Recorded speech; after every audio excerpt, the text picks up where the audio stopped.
Om Jnana-Timirandasya Jnananjana Shalakaya Chakshurmilitam Yena Tasmai Shri Gurave Namaha. Jai Sri Krishna Chaitanya Prabhu Nityananda Shri Advaita Gadadhar Shivasadi Gaura Bhakta Vrinda. Hare Krishna, Hare Krishna, Krishna Krishna, Hare Hare, Hare Rama, Hare Rama, Rama Rama, Hare Hare. My topic for this presentation is about Akrura. His being recruited by Kamsa we'll cover briefly because it has relevance to the chapters assigned to me about Akrura's visit to Vrindavan to bring Krishna and Balaram to Mathura. In this account, you'll find pride, Kamsa's extraordinary arrogance, super pride. You'll find humility, as Akrura deems himself unfit to approach Vrindavan and see Krishna. And you'll find anguish as experienced by the Brijavasis, especially the cowherd girls of Vrindavan. Unspeakable anguish, actually. We'll touch upon that anguish through the lens of Sri Chaitanya Mahaprabhu. Otherwise, that anguish is almost unspeakable. And the Acharya commentaries on the Bhagavatam point out that the subject of the devastation that hit the gopis of Vrindavan is so painful that Shukadeva Goswami skipped over some details about it. Pritchett Maharaj was in pain.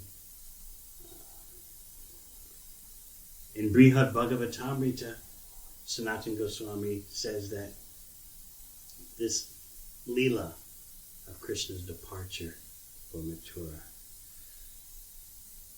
hearing about it makes stones and trees shatter. But let's go to the recruitment part.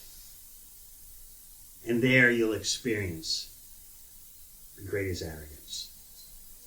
Kamsa had been alerted by Narada Muni. And so Kamsa was in a state of maximum red alert. He wanted to plan how to bring Krishna and Balaram to Mathura to finish them off. To accomplish that plan, he wanted someone from the Yadu dynasty who had impeccable credentials, someone who was very respected. Somehow Kamsa trusted Akrura. I know your profile. I have a task for you. I'm placing my interests in your hands, just like Indra places himself in the hands of Vishnu. Now bear in mind, when Kamsa said like that, he was actually condemning Vishnu. The emphasis is on Indra, not Vishnu. But he appealed to Akrura in that way. I'm placing my interests, my needs in your hands. Don't think Kamsa was being humble. Kamsa was thinking, I can do it all myself, but it's good to have assistance. The Acharyas explained that. So, he presented to Akrura a super chariot. Just luxurious, super opulent. Kamsa's thinking that these Vaishnavas, they're very simple. They're not so expert in the material energy. They're not so proficient in dealing with material energy. So when Akrura hears that he has a chance to ride on this Mercedes chariot, that'll really sway him. He'll do what I want. These Vaishnavas are easily manipulated by material opulence. And Kamsa was also thinking that when Akrura gets to Vrindavan with this Mercedes chariot, Krishna and Balaram, those young boys, will also be bewildered by looking at such a chariot, and they'll easily want to hop aboard and come to Mathura. So Kamsa thought he had it all figured out. He presented his plans, his strategies to Akrura. When Krishna and Balaram get to Mathura, the elephant Kuvalayapid will finish them off. If by some slight chance they get past Kuvalayapid, the wrestlers, Chanur and Mushtika, will be their terminators for sure. And then once Krishna and Balaram are killed, I'll terminate Vasudev? Certainly. Nanda Maharaj? Definitely. And also my own father, Ugrasen, and his brother, Devaka. They're always getting in the way of my plans. They're rivals to my rule. I'm not worried. I've got friends. Jarasandha is my father-in-law. And then rattles off a list of names of great demons, all destined to be killed by Krishna. But Kamsa's feeling safe and secure with his fallible soldiers. Once I execute all these plans, I can assure you it'll be very pleasant to rule the world without any obstruction. I always ask devotees to feel that streak in them of controlling and enjoying that the material world infects us with. It'll be very pleasant to get everything my way, to rule the whole world, to enjoy without obstruction and impediment. So what was Akrura's response? He gave credit where credit's due. He said, your plan is very excellently conceived. I'll give that to you. But let me point out that the way this world works, the way destiny works, even the most excellent plan can fail. So I advise you, maintain your equilibrium. Don't get carried away. Go ahead with your plan. It's an excellent plan, but just be prepared that you could fail. But anyway, I will do what you ask. I will go fetch Krishna and Balaram on this super chariot, this limousine chariot. And I'm very happy that it's a brand new chariot, because I wouldn't want to bring Krishna and Balaram on a chariot that's already been ridden upon by such a demon as you, Kamsa. Of course, Akrura didn't say that, but that's what he's thinking. That for Krishna and Balaram, they deserve the best, and I don't want them sitting on a seat that has been occupied previously by Kamsa. So, this was Ekadasi, and Akrura left for Vrindavan the next morning, Dwadasi. It was an action-packed day in Vrindavan. In the morning, Akrura has left Mathura to come to Vrindavan. In the morning, the Keshi demon storms into Vrindavan and is killed. In the afternoon, Vyomasura is killed. And in the evening is when Akrura shows up in Vrindavan. Dwadasi evening.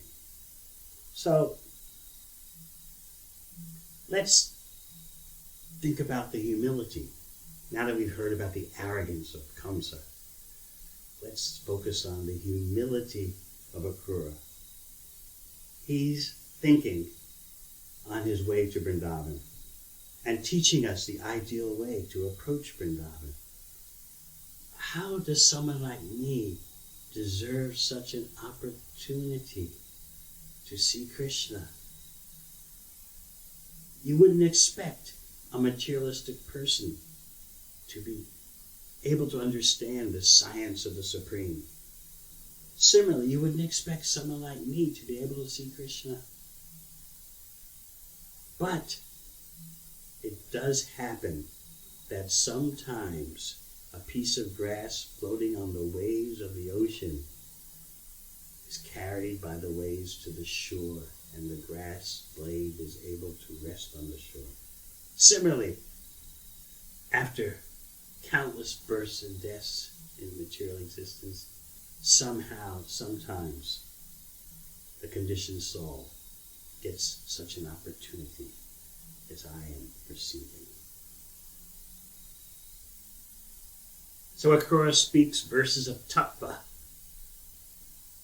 establishing the glories of the Supreme Personality of Godhead, and also clarifying his own position as undeserving.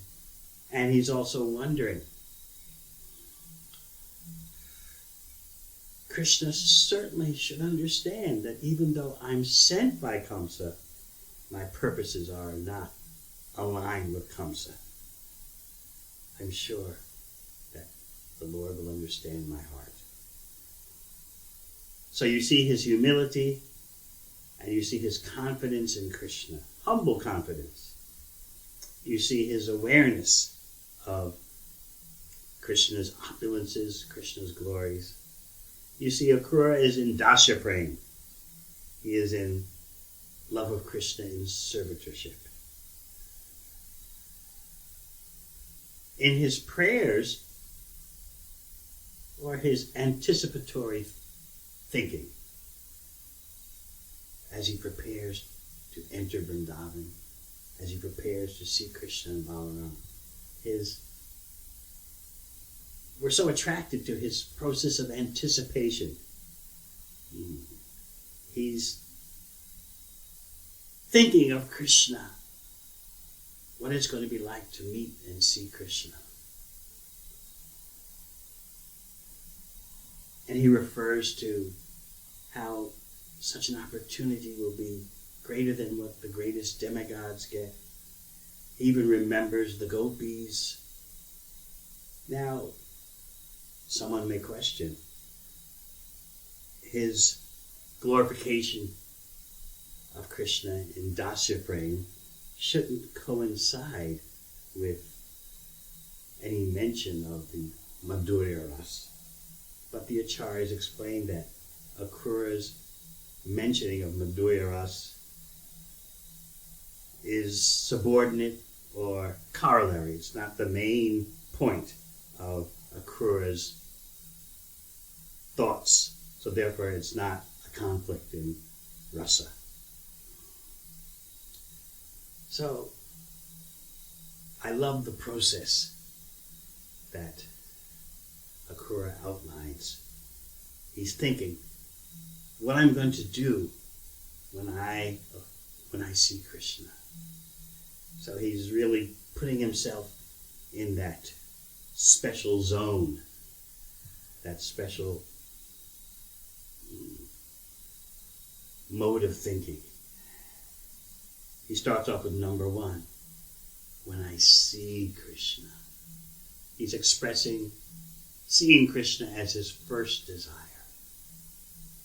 And then we have a sequence of increased intensity of desire as he expresses various steps in his meeting Krishna. This is all anticipation. He's not there in Vrindavan yet. So first he's thinking, I'll see him. And then my desire intensifies. I'll offer respects to his feet. But my desire continues to intensify. I'll receive his embrace.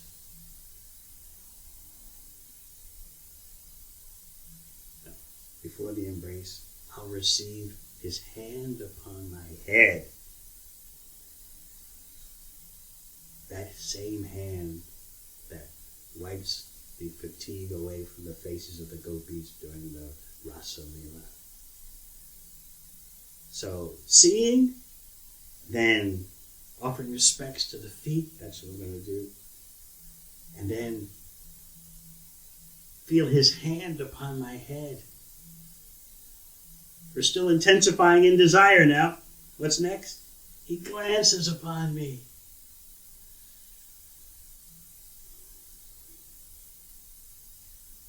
And then he embraces me. Still, we're intensifying here. He speaks words of affection. My uncle Akrura. And that's the ultimate. My uncle Akrura. But Akrura adds on a bonus desire.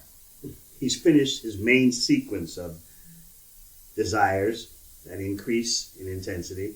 The bonus desire is Balaram. Balaram he'll take me by the hands, he'll embrace me, and Balaram will take me to his house. Balaram's house means Nanda Maharaj's house. Balaram has his own house, but yet he considers Nanda Maharaj's house his own. So Balaram will take me there and greet me. That's a bonus. So what happens when Akrura actually arrives in Vrindavan? It's evening, and the light in the sky has dimmed. Why did it take so long for Akrura to reach Vrindavan? He left in the morning from Mathura. He should have gotten to Vrindavan by midday, normally.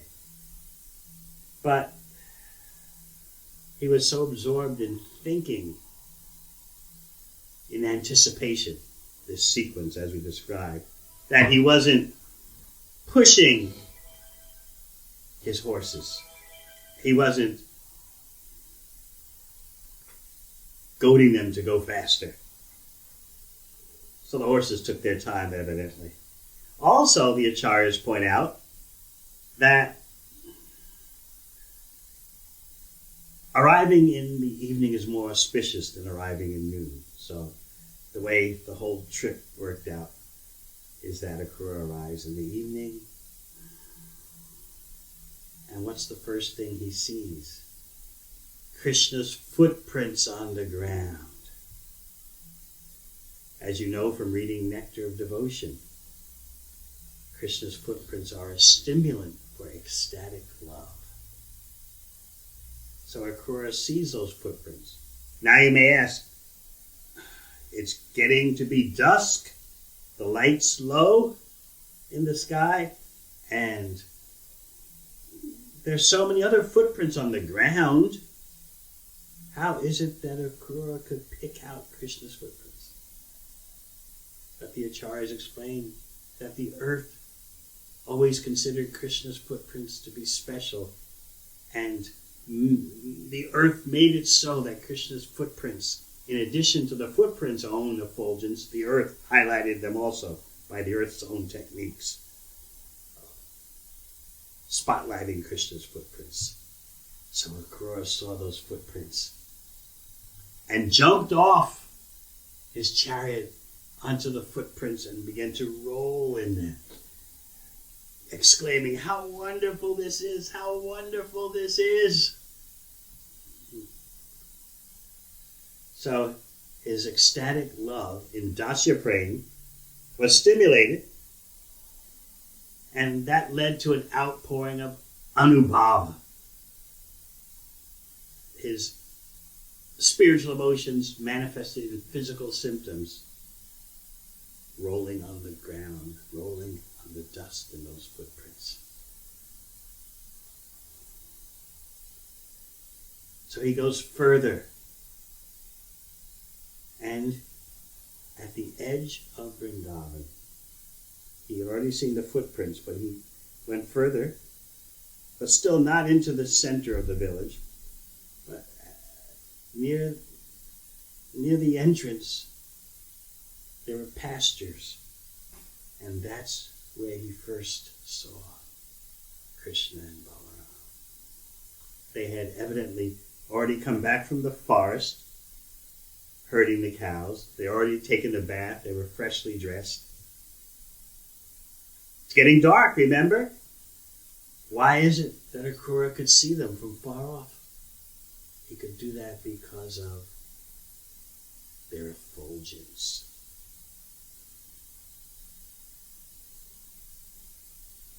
And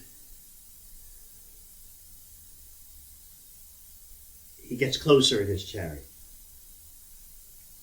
And then gets bewildered by praying. You see, he should have immediately got off his chariot when seeing Krishna and Balaram from afar.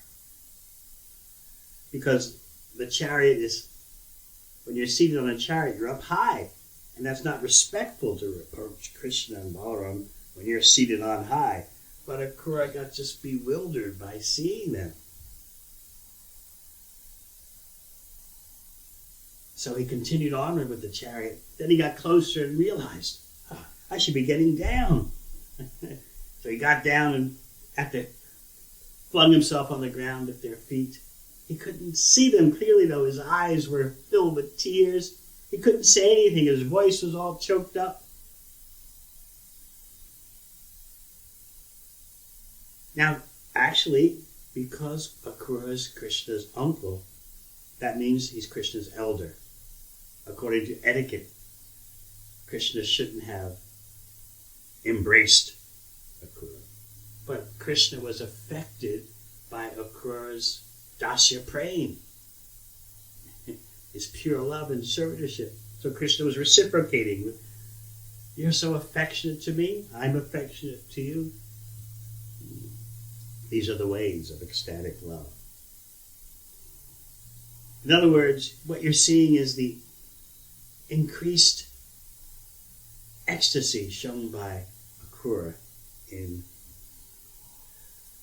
Dasiras. He's showing you peak potential as he is at the ground at Krishna's feet. And then Krishna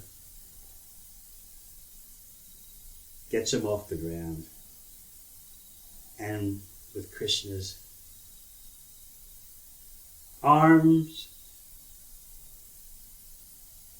especially the palm with the symbol of the chakra on the arm, Krishna is indicating by that, using his arm to lift up Akrura.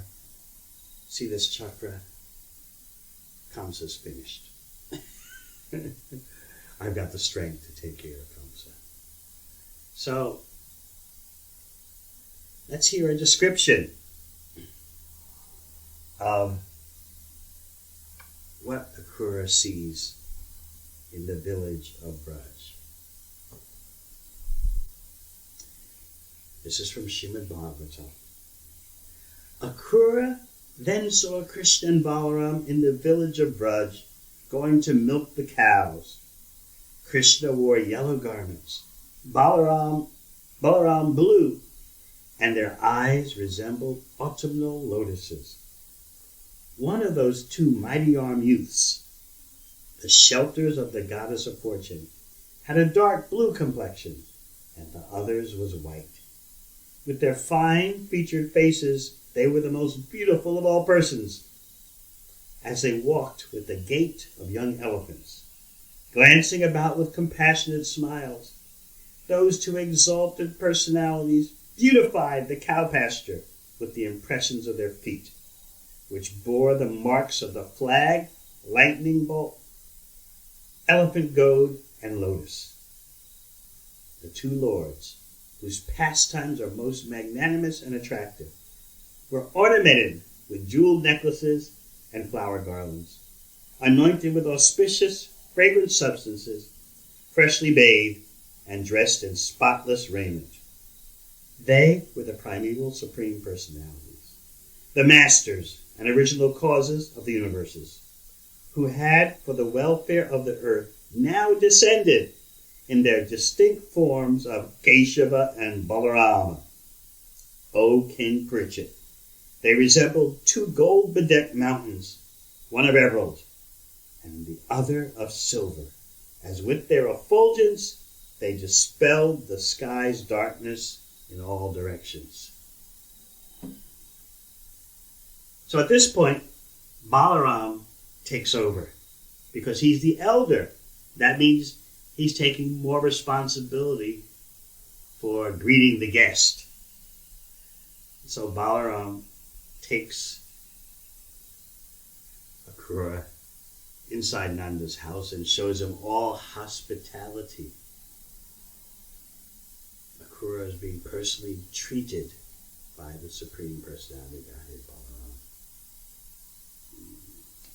And then Nanda Maharaj comes.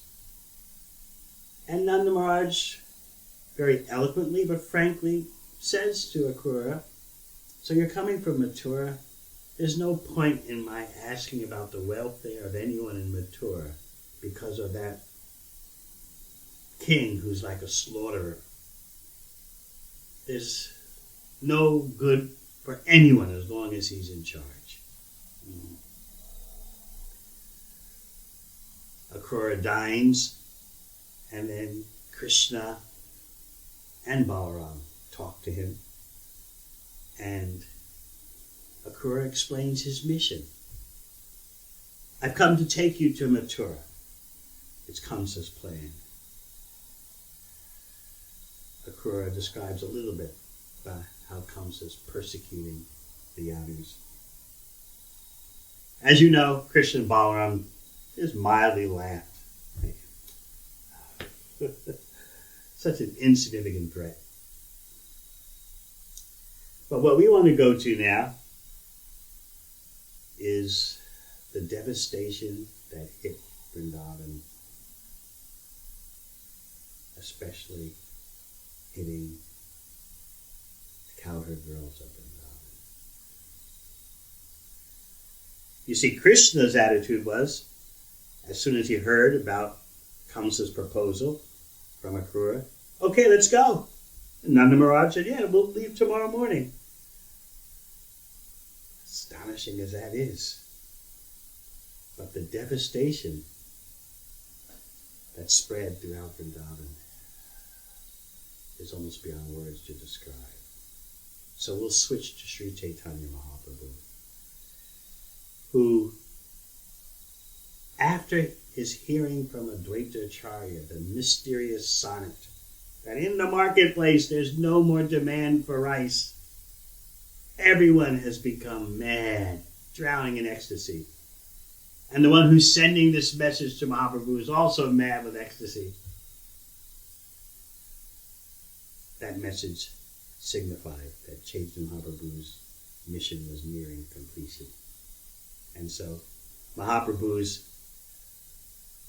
ecstasies of love and separation became even more intense. So once, in the association of Sri Damodar and Ramana Roy, the Radhika Bhava, the emotional intensities of Srimati Radharani upon Krishna's departure from Braj to Mathura, that bhava suddenly arose in Mahaprabhu. Because Chaitanya Mahaprabhu sometimes presents the emotions and the position of Srimati Radharani. Sometimes he appears as Srimati Radharani herself. Sometimes he presents himself as a maidservant of Srimati Radharani. So now he's enacting. He's truly participating, experiencing what the gopis, especially Srimati Radharani, felt upon Krishna's departure from Braj to Mathura. the famous verses Chaitanya Mahaprabhu's reciting and paraphrasing from Bhagavatam is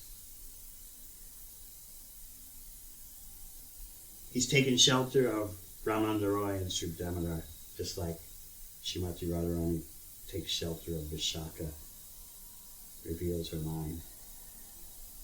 Providence, you are so cruel. How can you do what you're doing? You bring together persons in love and affection, and before their desires are fulfilled, you rip them apart. You are so childish. You don't know how to do things properly. Furthermore, Providence, you show us Krishna's face, and we can drink the nectar of the beauty of his face. But before we've drunk sufficiently, you take that face away. How can you do this to us? So Chaitanya Mahaprabhu goes on speaking in the role of Srimati Radharani in her bhava. Actually, how can we blame Providence? Because Providence could say, it's not me who's taking Krishna away, it's Akrura. So Srimati Radharani says, all right, it's Providence in the form of Akrura. So we won't blame Providence. Actually, what about Krishna?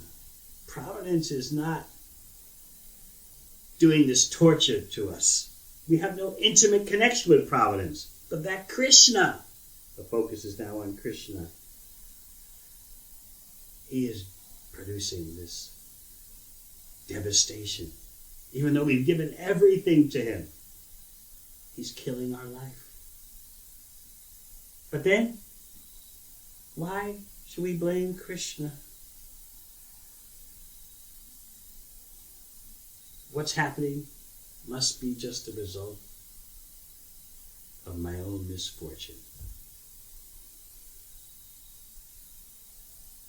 So Chaitanya Mahaprabhu was absorbed in this state of Krishna's departure for Mathura, the state as particularly felt by the gopis, and particularly Krishna's most precious gopi. Chaitanya Mahaprabhu came to experience this love and separation.